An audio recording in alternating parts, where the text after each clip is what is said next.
la coopération monsieur le premier ministre France Sénégal junj nañ ko sànq Emmanuel Macron annoncé nañ ko fi ci conférence mondiale sur le financement de l'éducation mais on se rend subitement compte que mais yeneen moo ko fi indi woon gis nga le nombre d'accords yu ñu fi signé sur le plan économique France ñoom ñu ngi ca fulla ja ce serait regrettable que sunu président sunuy gouvernement ak yow école bu mel ni HEC macha allah ci kaw gi ngeen génne fa France di continuer di nax nii rek. mais mooy li ma la doon wax nii rek. Macron, c'est un bon président de la République. Apportez-lui la réplique pour que Sénégal dox. moom day jiital njëriñu France. ak du jël avion tukki te jiital njëriñu France.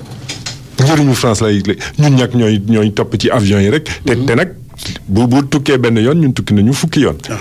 waaye Macron nañu def na moom.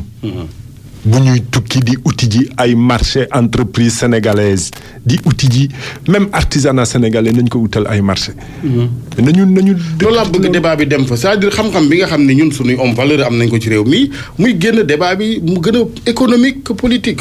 évidemment man benn visite officielle laa mas a def bi ma nekkee premier ministre. ma dem Turquie. kaw bi ma demee Turquie dama ne entreprise sénégalaise yi man dañu ñëw ànd ak man. waaye nag nañu xam ne état du leen fayal billet état du leen fayal hôtel. te xam nga koo fayal moom yëpp mu neex.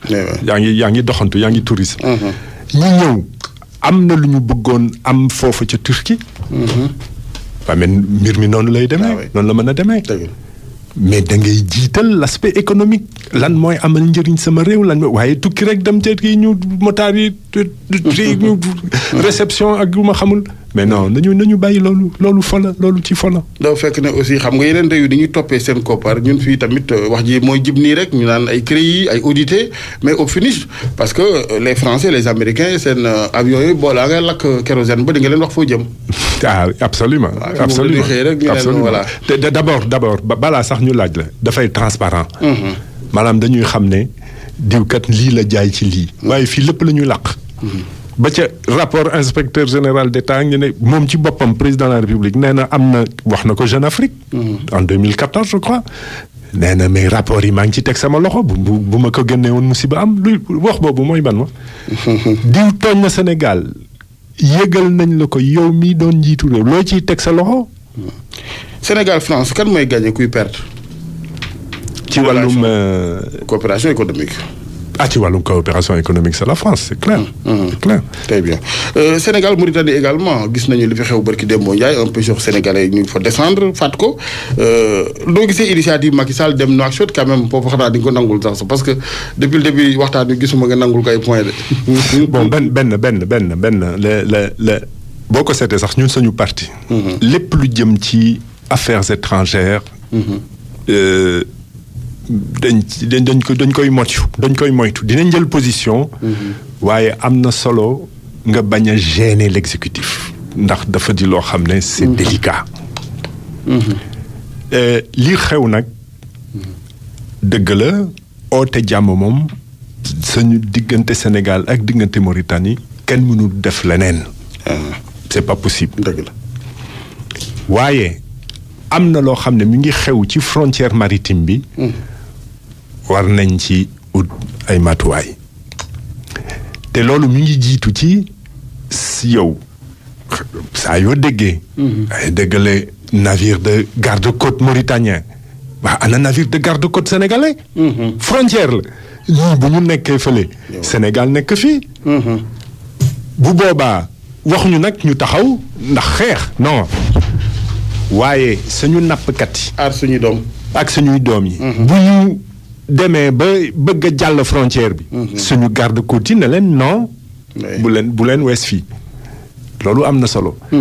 waaye toog rek ñuy rey suñuy doom yi nga ak itam am lu am solo itam Mauritanie war lañ leen wax ne bu ñu defati tir à balles réelles. ci ñoo xam ne yoruñu ay gànnaay ñu mel ni ñooña. ça c'est important. ndax tir à balles réelles mën na rey nit.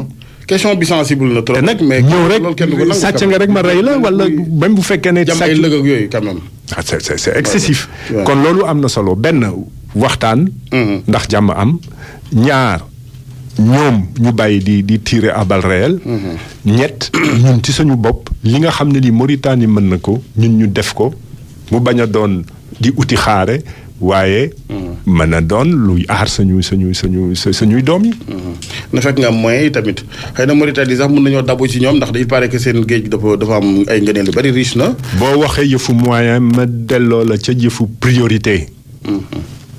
Ouais. affaire bi priorité la. da ngay jàpp ne lii priorité la. nga jënd gaal. loolu yëpp priorité la. très bien ñu jeexal ci wàllu concertation yi quand même monsieur le premier ministre parce que mënut a ñàkk cim réew nag sur le plan politique laa bëgg a wax yéen président Sall ak waa Benno Bokk Yaakaar il faut toog gi am nag gis nañ ni bu ñu wootee dialogue rek ñii dañuy braqué wu ñii ne déjà du ñu dem parce que jaru ko mais am réew nag danger la muy demee noonu. waaw mais wax nga dëgg dialogue nag ku ci oote war nga ko nangu. waaye nag itam oote dialogue nga war a toog. ak kiy indi fitna kooku yombut te ma war ci wax dara. dëgg la oote dialogue ku ne war na ko def waaye toog waxtaan ak kiy indi fitna loolu tam am na solo. ndax li nga xam ne lii moo braqué opposition bi mooy législative yi ni mu demee la waaye législative yi dafa am organisateur. Macky Sall noonu la ko bëggoon moom ak ministre am ak ñi mu àndal. kon bu ñu gisee jëf boo xam ne mën na indi musiba ci réew mi. da ngay waxtaan ak le responsable. jëkk wax ak moom. dialogue ñun bañuñu ko waaye boo oote dialogue naan diw mooy sama arbitre yow yaa taamu arbitre bi. yow yaay fixer le règle du jeu yow ëllëg yaa leen di yaay mais non. da ngay waxtaan yow naka ngeen gisee dialogue bi. très bien ñu toog waxtaan ci loolu. ñun loolu ñu jàpp moo tax it ñu bind ko bataaxal ànd ceeg plus de 20 organisations ne ko dialogue bi ñun lii nañ ko gisee. ñu ngi koy déglu. da ngeen jubawul ci terme de référence waxtaan bi. ñu ngi koy déglu. waaye waxtaan bi moom kenn bañu ko. très bien marche bi suba boobu yaa ngi entraîné mbaa parce que gars yi dañu tàmm bu ngeen ñëwee rek ñu door leen grenade di fii dégg naa Decroix sama xarit mu jaar na la yoonu RTS Omar Sarr daw nga jaar jël taxi dem quand même loolu aussi bu ko sa waay xamee nag da leen di napp nag. voilà non gis nga mbir mi keroog provocation la woon. loolu lañ ci war a jàpp xam nga Sénégal nag dañu gaaw provocation la. ndax dañu ne mën ngeen a ñëw ba place de RTS. waaye bañ fa àggee ci la ñu commencé sànni. ci li ma jàpp. nangu nañu ci li ma dégg nangu nañu circuit bi.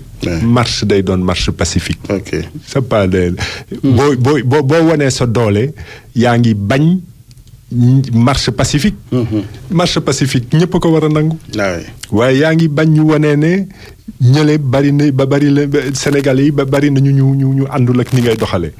la marche elle est prévue dans notre constitution on n'a qu'à la laisser. très bien souvent ci circuit yi ngeen dul déggoo parce que ñoom tamit ils ont la responsabilité de gérer l'ordre public. la responsabilité de gérer l'ordre public waaye ñun ci suñu bopp.